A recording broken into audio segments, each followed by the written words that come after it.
इस सरकार में कोई भी अपराधी अपराध करके बच नहीं सकता है। अगर उसके मन में कुछ भी खुराफात है तो अपनी आदतें सुधार ले।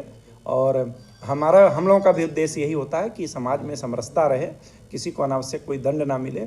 जहाँ तक गुंडा एक्ट और गैंगस्टर एक्ट की बात रही, धीरे धीरे बड़े बड़े जितने भी अपराधी हैं या इस तरीके के जो प्रभावशाली व्यक्ति रहे हैं जिन्होंने गलत काम किए हैं, उन पे कड़ी कार्रवाई की गई है। और भी यदि कोई बचे हैं तो उनके विरुद्ध भी कड़ी कार्रवाई की जाएगी। नमस्कार, आप देख रहे हैं अपनी मथुरा न्यूज़ में हूं आपके साथ मैं प्रतीक चतुर्वेदी। जिस प्रकार से उत्तर प्रदेश में कानून व्यवस्था लागू करने के लिए योगी आदित्यनाथ के द्वारा लगातार अधीनस्थ अधिकारियों से कहा जाता है कि उत्तर प्रदेश में क्राइम कम हो, तो उसी के दृष्टिगत जनपद मथुरा में क्राइम कंट्रोल करने के लिए जिलाधिकारी एवं वरिष्ठ पुलिस अधीक्षक लगे हुए हैं। वहीं आज जब जिलाधिकारी से वार्ता की गई तो उन्होंने कहा कि सरकार की मंशा के अनुरूप एवं न्यायालय में लंबित मामलों की प्रभावी पैरवी करके जो पुराने लंबित मामले हैं उनका निस्तारण करने के लिए वरिष्ठ पुलिस अधीक्षक और जिलाधिकारी कटिबद्ध हैं और लगातार प्रयास कर रहे हैं। वहीं उनके द्वारा कहा गया कि जिस प्रकार से जनपद मथुरा में क्राइम बढ़ रहा है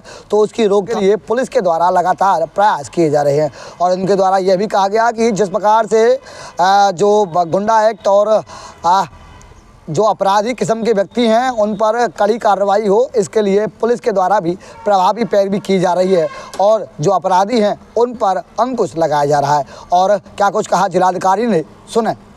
देखिए, सरकार की प्राथमिकता है जीरो क्राइम, जीरो करप्शन और अपराधियों के विरुद्ध सख्त से सख्त कार्रवाई हो।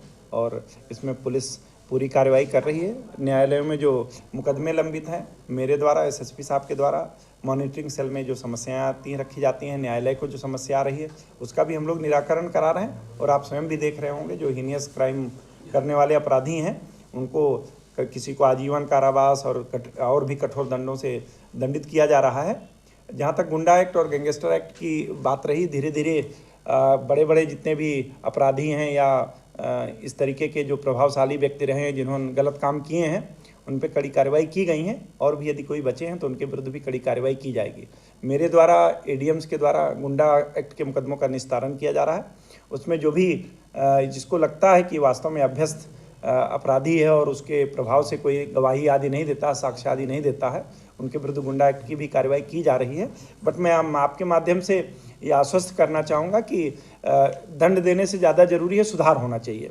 और आप लोगों को बताइए कि इस सरकार में कोई भी अपराधी अपराध करके बच नहीं सकता है। अगर उसके मन में कुछ भी खुराफात है तो अपनी आदतें सुधार ले।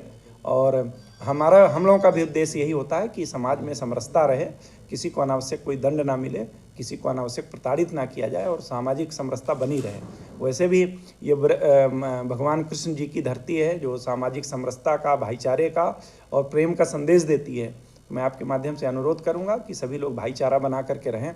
होली का त्यौहार आ रहा है, मैं ये देख रहा हूँ छोटे अपने सगे भाइयों में लड़ाई हो रही है, बाप बेटा लड़ रहे हैं, बेटा बाप को घर में नहीं रहने दे रहा है। ये सब अच्छी बात नहीं है। इसमें समाज में सुधार होना चाहिए। और मैं आप लोग भी एक चतुर्थ स्तंभ हैं लोकतंत्र के, आप लोगों का भी दायित्व है कि आप लोग अर्थ के पीछे भागे ना, पहले अपने परिवार में बैठ कर के सुलह समझौता से चीज़ें निपटाएं। क्योंकि जब न्यायालय में जाते हैं तो न केवल उनका श्रम खराब होता है, उनका पैसा भी खराब होता है और धीरे धीरे वैमनस्यता बढ़ती है जो किसी के लिए भी अच्छी नहीं।